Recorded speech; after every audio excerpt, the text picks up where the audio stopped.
Something by C চ্যানেলে আমাদের গণিতের শিক্ষামূলক যাত্রায় সবাইকে স্বাগতম।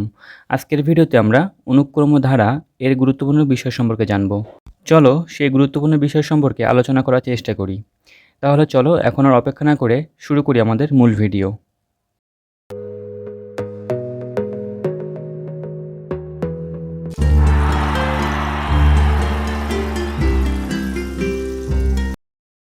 আজকের এই পর্বের আলোচনায় আমরা নবম শ্রেণীর গণিত বইয়ের দ্বিতীয় অধ্যায় অর্থাৎ অনুক্রম ধারা অধ্যায়টির অনুশীলনীর ৩ নম্বর ছকের যে ৩ নম্বর অঙ্কটি আছে এবং যে ৫ নম্বর অঙ্কটি আছে এই দুইটি অঙ্ক সমাধান করব। তো গত পর্বের আলোচনায় আমরা এই ছকের অর্থাৎ এই ৩ নম্বর ছকের ২ নম্বর ৬ নম্বর এবং ১০ নম্বর অঙ্ক সমাধান করেছিলাম এবং সেই ৩টি অঙ্ক ছিল একই ধরনের।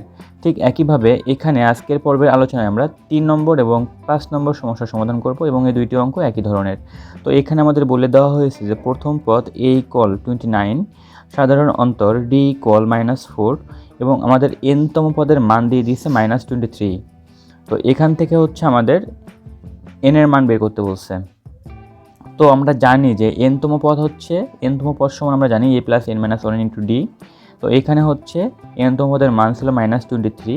তো আমরা এটাকে সমান সমান বলতে পারি অর্থাৎ a + n - 1 * d = আমরা লিখতে পারি -23। এখানে প্রশ্ন মতো দিয়ে সেটাই আমরা লিখেছি এবং a এবং d এর মান বসানোর পরে অর্থাৎ এখানে প্লাস a ছিল, এটা ইকুয়ালের ওপাশে গিয়ে মাইনাস হয়ে যাবে অর্থাৎ -23 - 29 হবে অর্থাৎ টোটাল হবে হচ্ছে -52 এবং এই ডিটা হচ্ছে n - 1 এর সাথে গুণ আকারে ছিল, ওপাশে গিয়ে ভাগ হয়ে যাবে অর্থাৎ এখানে -52 ভাগ হচ্ছে -4 আমরা লিখতে পারি। তো এটার মান পাবো হচ্ছে আমরা 13 অর্থাৎ মাইনাসে কেটে গিয়ে 13 আসবে। তো n - 1 এর মান পেয়েছি 13, তাহলে আমরা n এর মান পাবো হচ্ছে n = 13 + 1 অর্থাৎ 14। তো আমরা এখানে n এর মান পেয়েছি হচ্ছে 14। তার মানে হচ্ছে আমরা এই n এর মান দ্বারা আমরা কি বুঝি যে ওই ধারাটিতে পদের সংখ্যা কয়টি। তো এখানে যেহেতু আমরা n এর মান পেয়েছি 14, তাই আমরা বলতে পারি যে যে ধারাটা হচ্ছে এখানে হবে সেই ধারাটার মোট পদের সংখ্যা হচ্ছে 14টি অর্থাৎ ওই ধারাটায় 14টা পদ আছে এবং সেখানে এই 14 নম্বর পদ ছিল হচ্ছে -23 অর্থাৎ এখানে 14 বা হচ্ছে 14 নম্বর পদ ছিল হচ্ছে -23। তো সেখান থেকে সেই -23কে শেষ পদ ধরে হচ্ছে আমরা এখানে n এর মানটা বের করছি। তো এখানে n এর মান পেয়েছি হচ্ছে আমরা 14।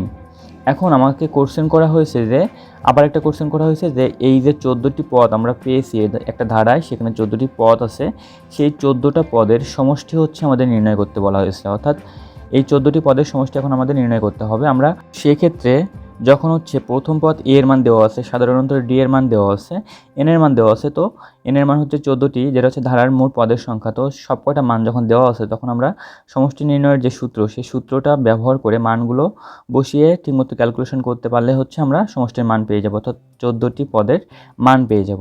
তো এখানে আমরা সমষ্টি নির্ণয়ের সূত্র জানি যে Sn = অর্থাৎ এখানে Sn দ্বারা বোঝাচ্ছে যে কয়টি পদ। তো Sn = n/2 * 2a + n - 1 * d, এটা হচ্ছে আমরা জানি সমষ্টি নির্ণয়ের সূত্র। তো যেহেতু 14টি পদের সমষ্টি নির্ণয় করতে হবে তো এখানে n এর এখানে বসবে 14। তো এখানে হচ্ছে তাহলে আমরা লিখতে পারবো যে S14 = হচ্ছে n/2 অর্থাৎ 14/2 * 2a, এর মান হচ্ছে 29, সেটা আমরা লিখলাম তাহলে 2 * 29 প্লাস n - 1 * d। তো n এর মান হচ্ছে 14 - 1 * d এর মান হচ্ছে -4। তো এই মানগুলো আমরা জাস্ট যার যে মান সেখানে সেই মানটা আমরা বসিয়েছি। তো এখন যদি আমরা ক্যালকুলেশনটা করি অর্থাৎ 14কে যদি 2 দিয়ে ভাগ করি তাহলে মান আসবে 7, বাইরে 7 থাকবে সেকেন্ড ব্র্যাকেটের বাইরে এবং এখানে 29 গুণ 2 করলে হবে হচ্ছে 58। তারপরে একটা প্লাস ছিল, প্লাস দিয়ে লিখবো -4 মানে 14 থেকে হচ্ছে 1 মাইনাস করলে থাকবে হচ্ছে 13 গুণ হচ্ছে -4 তাহলে হবে হচ্ছে -52। এবং পরের লাইন আমরা কি করতে পারি, এখানে বাইরে 7 ছিল রাখলাম 58, এখানে 29 গুণ 2 করলে 58 হয়েছে, তো 58কে রাখলাম এবং এখানে প্লাস ছিল এবং ব্র্যাকেটের মধ্যে -52 ছিল। তো এই দুইটা গুণ করলে অর্থাৎ প্লাসে মাইনাসে মাইনাস হয়ে যাবে এবং 52 বসে যাবে, তাহলে 58 - 52 আমরা লিখতে পারবো। তাহলে 7 × 58 - 52 এমন একটা মান আসবে। তো 7 × 58 থেকে 52 মাইনাস করলে মান আসবে হচ্ছে 6। তো এখন তাহলে 6 হচ্ছে 7 এর সাথে গুণ আকারে আছে, তো 7 × 6 করলে হবে হচ্ছে 6 × 7 = 42 বা 42। তাহলে এখানে আমরা এই যে 14টি ধারায় 14টি পদ পেয়েছি মোট, সেই 14টা পদ যদি আমরা যোগ করি তাহলে যে মানটা আমরা পাবো সেটা হচ্ছে 42 এবং এটা আমাদের নির্ণয় করতে বলা হয়েছে যে ধারাটিতে কয়টি পদ আছে এবং সেই যে কয়টি পদ আছে সেই কয়টি পদের সমষ্টি কত। তো এখানে আমরা ধারাটির 14টি পদ পেয়েছি এবং সেই পদগুলো যোগ করার পরে আমরা যে সমষ্টি পেয়েছি সেটা হচ্ছে 42, অর্থাৎ 14টি পদের সমষ্টি 42। তো আমরা লিখতে পারি যে নির্ণেয় পদ সংখ্যা হচ্ছে 14টি বা 14টি এবং সমষ্টি হচ্ছে 52, অর্থাৎ 14টি পদের সমষ্টি হচ্ছে 52। আশা করি তোমরা এতটুকু বুঝতে পারছো, কোনো সমস্যা হয়নি এবং আশা করি ধারার ক্ষেত্রে, সমান্তর ধারার ক্ষেত্রে তোমাদের বেসিকটা ক্লিয়ার হচ্ছে। এখন আমরা এই ছকের 5 নম্বর অঙ্কটি সমাধান করব। তো দুইটি অঙ্কই হচ্ছে একই ধরনের, তো একই ধরনের হয় আমি দুইটি সমস্যা একই সাথে সমাধান করছি। তো এখানে হচ্ছে আমরা 3 নম্বরটা যেভাবে সমাধান করছি এখানে 5 নম্বরটাও আমাদের একইভাবে সমাধান করতে হবে। তো এখানে পার্থক্য হচ্ছে এখানে যে মানগুলো দেওয়া আছে সেই মানগুলো ভগ্নাংশ আকারে দেওয়া আছে এবং আগের যে 3 নম্বর সমস্যা সেখানে মানগুলো দেওয়া ছিল স্বাভাবিক মান। তো এই ভগ্নাংশ দেওয়ার কারণে হচ্ছে আমি এটা সলভ করে দিচ্ছি। তো যাই হোক, এখানে প্রথম পদ দেওয়া আছে 3/4 এবং সাধারণ অন্তর ডি এর মান দিয়ে দিয়েছে 1/2। এখন এই দুইটা প্রথম পদ এবং সাধারণ অন্তর দিয়ে দিয়েছে এবং হচ্ছে আমাদের আরও একটি পদ দিয়ে দিয়েছে, সেটা হচ্ছে এনতম পদ। অর্থাৎ এখানে এনতম পদ বলতে আমরা বুঝি শেষ পদকে, অর্থাৎ একটা ধারার শেষ পদ হচ্ছে এনতম পদ। তো এখানে শেষ পদ বা এনতম পদের মান দিয়ে দিয়েছে 31/4। তো এখান থেকে আমাদের বের করতে হবে যে ওই ধারাটিতে কয়টি পদ আছে এবং মোট পদ যে কয়টা আছে সেই টোটাল পদের সব কয়টা পদ যোগ করলে যে মানটা আসবে সেই মানটা কত, অর্থাৎ আমাদের ওই সব কয়টা পদের সমষ্টি কত সেটা আমাদের নির্ণয় করতে বলা হয়েছে। অর্থাৎ সমষ্টি SN = আমরা জিজ্ঞাসা চিহ্ন দিতে পারি। তো এইখানে এই মানগুলো ব্যবহার করে, অর্থাৎ এই 3টি মান ব্যবহার করে প্রথমত আমাদের পদ সংখ্যার মান বের করতে হবে এবং তারপরে সমষ্টি নির্ণয় করতে হবে। তো যেহেতু এনতম পদ দিয়ে দিছে, অর্থাৎ শেষ পদ দিয়ে দিছে 31/4, আমরা এনতম পদের সূত্র জানি এবং এনতম পদের একটা মান দিয়ে দিছে। তো এই দুইটাকে কোরিলেশন করে হচ্ছে আমরা এন এর মানটা বের করতে পারবো। তো এখানে আমরা জানি যে এনতম পদ সমান্তর ধারার ক্ষেত্রে এনতম পদ = a + n - 1 × d। তো আমরা এখানে সেটা লিখব, এনতম পদ = a + n - 1 × d। এবং এটা লেখার পরে আমাদের যে মানগুলো দেওয়া ছিল সেখানে যদি আমরা খেয়াল করি, এখানে আমাদের এনতম পদের মান দেওয়া ছিল 31/4। তো এনতম পদের মান 31/4, আবার এনতম পদ = a + n - 1 × d। তাহলে আমরা যদি দুইটা কোরিলেশন করি তাহলে আমরা a + n - 1 × d = লিখতে পারবো 31/4 প্রশ্ন মতে দিয়ে। অর্থাৎ তাহলে আমরা এখানে সেটাই লিখছি যে প্রশ্ন মতে a + n - 1 × d = হচ্ছে 31/4 d। এটার সমান আমরা লিখতে পারবো 31/4। সেটা আমরা এখানে লিখে নিলাম। এখন এখান থেকে ক্যালকুলেশন করব, a এবং d এর মান আমাদের দিয়ে দেওয়া হয়েছে, সেই দুইটা মান বসিয়ে ক্যালকুলেশন করলে n এর মানটা শুধু বাকি থাকবে, সেটা নির্ণয় করতে পারবো। তো এখানে a এর মান দিয়ে দিয়েছিল 3/4, সেটা আমরা এখানে লিখতেছি 3/4। তারপরে ছিল সূত্রের একটা প্লাস n - 1। তো n এর মান যেহেতু দেওয়া নেই তার জন্য আমরা n - 1 সেটা n - 1 লিখে দিয়েছি এবং ইন্টু d ছিল, তো d এর মান হচ্ছে 1/2 দিয়ে দেওয়া হয়েছিল, সেটা আমরা এখানে d এর জায়গায় বসিয়ে দিয়েছি এবং তারপরে হচ্ছে আমরা লিখতে পারি 31/4। এখন এখানে 3/4 যেভাবে আছে সেভাবে আমরা লিখলাম এবং এখানে হচ্ছে এই যে n - 1, এই n - 1টা হচ্ছে 1 এর সাথে গুণ আকারে আছে এবং 2 এর সাথে 2 হচ্ছে n/1 এর সাথে ভাগ আকারে আছে। তো n/1 যেহেতু 1 এর সাথে গুণ আকারে আছে উপরে, তো n/1 1 এর সাথে 1 গুণ করলে n/1ই হবে। তো আমরা সেটা লিখছি n/1 আর নিচে ছিল হচ্ছে 2 = এপাশে ছিল 31/4। যা ছিল তাই আমরা করছি। এখন জাস্ট এইখান থেকে যদি আমরা লসাগু করি, অর্থাৎ বাম পাশে যতটুকু আছে 3/4 + n/2 × n - 1/2, এটাকে যদি লসাগু করি তাহলে লসাগু আসবে হচ্ছে 4। তাহলে 4 লসাগু 4 এবং হর কেটে গিয়ে 1 থাকবে, সেই 1টা লবের সাথে গুণ হলে হবে হচ্ছে 3 প্লাস দিয়ে লিখতে পারি লসাগুকে আমরা হর দিয়ে ভাগ করি। এই ভগ্নাংশের ক্ষেত্রে লসাগুকে হর দিয়ে ভাগ করলে, অর্থাৎ 2 দিয়ে ভাগ করলে মান আসবে 2, সেই 2টা n - 1 এর সাথে গুণ করে আমাদের লিখতে হবে। তো সেটা যদি আমরা এক লাইনে লিখতে চাই তাহলে সেটা লিখতে পারবো, না হলে আমরা পরের লাইনে এভাবে লিখতে পারবো। অর্থাৎ আমরা যে 2টা আসলো সেই 2টা n - 1 এর সাথে গুণ আকারে এভাবে লিখলাম, = ওপাশে ছিল হচ্ছে 31/4, সেটা আমরা লিখেছি।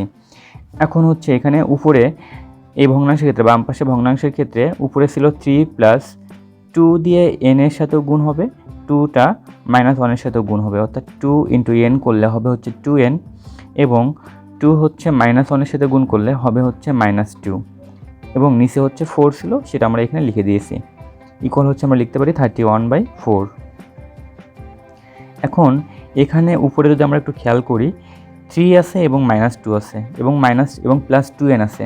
তো এখানে কিন্তু এই সংখ্যায় যোগ বিয়োগ হবে এবং 2n এর সাথে কিন্তু যাবে না, যোগ বিয়োগ হবে না। অর্থাৎ এখানে কিন্তু আলুর সাথে কিন্তু তুমি টাকা বিয়োগ করতে পারবে না, বা টাকার সাথে কিন্তু তুমি কিলোমিটার যোগ করতে পারবে না, এরকম বিষয়টা। তো যাই হোক, এখানে হচ্ছে সংখ্যায় যোগ বিয়োগ হবে। তো +3 ছিল এবং -2 ছিল, কাটাকাটি করলে হবে হচ্ছে, বা যোগ বিয়োগ করলে হবে হচ্ছে +1, এবং ছিল হচ্ছে 2n। তাহলে 2n + 1/4 ইকুয়াল হচ্ছে এই পাশে 31/4। এখন ইকুয়ালের দুই পাশে হচ্ছে 4 আছে, তো এই 4 এবং এই 4, এই দুইটা 4 হচ্ছে আমরা কাটাকাটি করতে পারি। কারণ হচ্ছে আমরা যদি আর গুণন করি, তাহলে বাম পাশ থেকে এই 4টা উপরে গিয়ে 31-এর সাথে গুণ আকারে বসবে। তো যখন গুণ আকারে বসবে তখন উপরের 4 এবং নিচের 4 কাটাকাটি হয়ে যাবে। তো তার জন্য আমরা একবারে ইকুয়ালের এপাশ থেকে ওপাশে, অর্থাৎ নিচে যদি থাকে তাহলে নিচে আমরা এভাবে কাটাকাটি করতে পারি, কিন্তু যদি উপরে থাকতো তাহলে কিন্তু পারতাম না। ঠিক একইভাবে যদি 4 মানে উপরে একটা 4 থাকতো এবং এর ডান পাশে উপরে একটা 4 থাকতো, তাহলে দুইটা 4 আমরা কাটাকাটি করতে পারতাম। যাই হোক, এভাবে আমরা দুইটা 4কে কাটাকাটি করে ম্যানেজ করে দিয়েছি। আর তাহলে থাকবে হচ্ছে আমাদের উপরে 2n + 1 এবং ওপাশে আমাদের উপরে থাকবে হচ্ছে 31। তাহলে আমরা মান পাবো 2n + 1 = 31। তাহলে 2n = আমরা লিখতে পারি 31, এপাশে +1টা ওপাশে গিয়ে হবে হচ্ছে -1, তাহলে 2n = আমরা লিখতে পারবো 30। এখন এই n এর সাথে 2টা হচ্ছে গুণ আকারে আছে, আমাদের লাগবে হচ্ছে n এর মানটা। তো শুধু n-কেই রাখবো। n এর সাথে যেহেতু 2 গুণ আকারে আছে, এই 2টা ওপাশে গিয়ে ভাগ হয়ে যাবে, তাহলে 30 ভাগ হচ্ছে 2, তাহলে n = আমরা লিখতে পারবো 15। তো এখানে হচ্ছে আমরা n এর মান পেয়েছি 15। এটা দ্বারা কি বোঝায়? এটা দ্বারা বোঝায় যে ওই ধারাটিতে, বা উপরে যে ধারাটা দেওয়া আছে আমাদের এই ছকে, এই ধারাটিতে মোট পদের সংখ্যা হবে হচ্ছে 15 বা 15টি।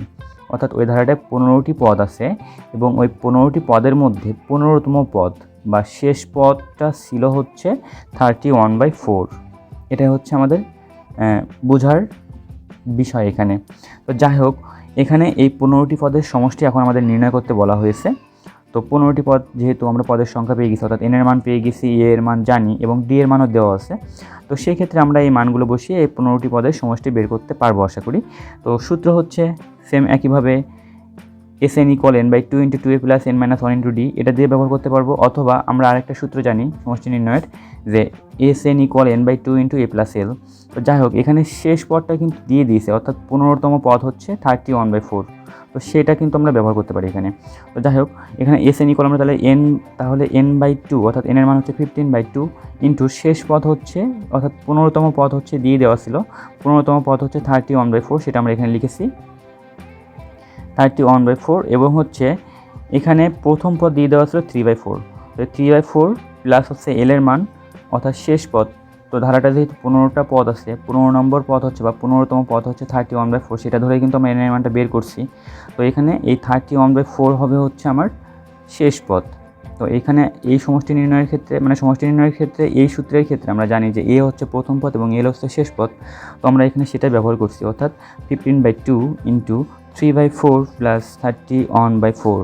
তো এখানে 4 লসাগু যাবে পরের লাইনে, এবং 15/2 এটা রেখে দিলাম, কারণ 15কে 2 দিয়ে কাটাকাটি করতে পারবো না। তো এখানে 4 লসাগু যাওয়ার পরে 1 আসবে হচ্ছে ভাগফল, এবং সেই 1টা লবের সাথে গুণ করলে হবে হচ্ছে 3।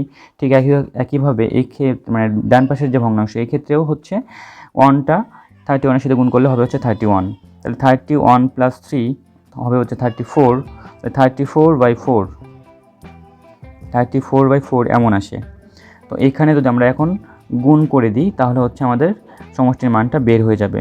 তো এখানে হচ্ছে 15কে আমরা 2 দিয়ে কাটলে, অর্থাৎ আমরা যদি এখানে 15 ভাগ হচ্ছে 2 করি, তাহলে যে মানটা আসবে, এবং তার সাথে যদি 34/4 করি, তাহলে যে মানটা আসবে, আমরা যদি এটা গুণ করি তাহলে যে মানটা আসবে সেটা হচ্ছে 63.75, অর্থাৎ একটা দশমিকের একটা মান আসবে। তো আমরা এখানে দশমিকের মান রাখতে চাচ্ছি না, আমরা একটা ভগ্নাংশ মান রাখবো। তো তার জন্য আমরা এখানে 15কে যদি 2 দিয়ে ভাগ করি, তাহলে যে মানটা আসবে, অর্থাৎ 15 ভাগ হচ্ছে 2 করি এখানে, তাহলে 7.5 আসবে। 7.5, এই 7.5কে আমরা 34 দ্বারা গুণ করি, অর্থাৎ 34 × 7.5 করলে মান আসবে 255। তো এই 255 এবং নিচে হচ্ছে 4 ছিল, তো সেটা আমরা এখানে রেখে দিতে পারি এইভাবে। তো দেখো এই 255কে 4 দিয়ে কাটলে কিন্তু আমাদের মান আসছে 63.75, আগের মানটা কিন্তু আসছিল। তো দুইটাই কিন্তু একই বিষয়, এখানে দুইটা মান একই বিষয়। তো আশা করি তোমরা বুঝতে পারছো। তো যেহেতু আমরা এখানে পদের সংখ্যা, অর্থাৎ এই ধারাটিতে কয়টি পদ আছে, 15টি পদ আছে, এবং সে 15টি পদের সমষ্টি কত, 255/4। এই আমরা সবগুলো মান কিন্তু পেয়ে গিয়েছি, এবং এই দুইটা অঙ্ক মিলে একই ধরনের অঙ্ক, এবং এখান থেকে এক ধরনের অঙ্ক আসতে পারে বা এই ধরনের অঙ্ক আসতে পারে। তো আমরা দেখেছিলাম যে সমান্তর ধারার 5টি টাইপের মধ্যে আমরা 3টি টাইপ অলরেডি আলোচনা করে ফেলছি, আর 2টি টাইপ আছে, সেটা আমরা সামনের ভিডিওগুলোতে দেখব। তো আশা করি তোমরা সমান্তর ধারার বিষয়গুলো বুঝতে পারতেছো, বেসিক ক্লিয়ার হচ্ছে। সামথিং পাইসি চ্যানেলের সাথে থাকার জন্য ধন্যবাদ সবাইকে।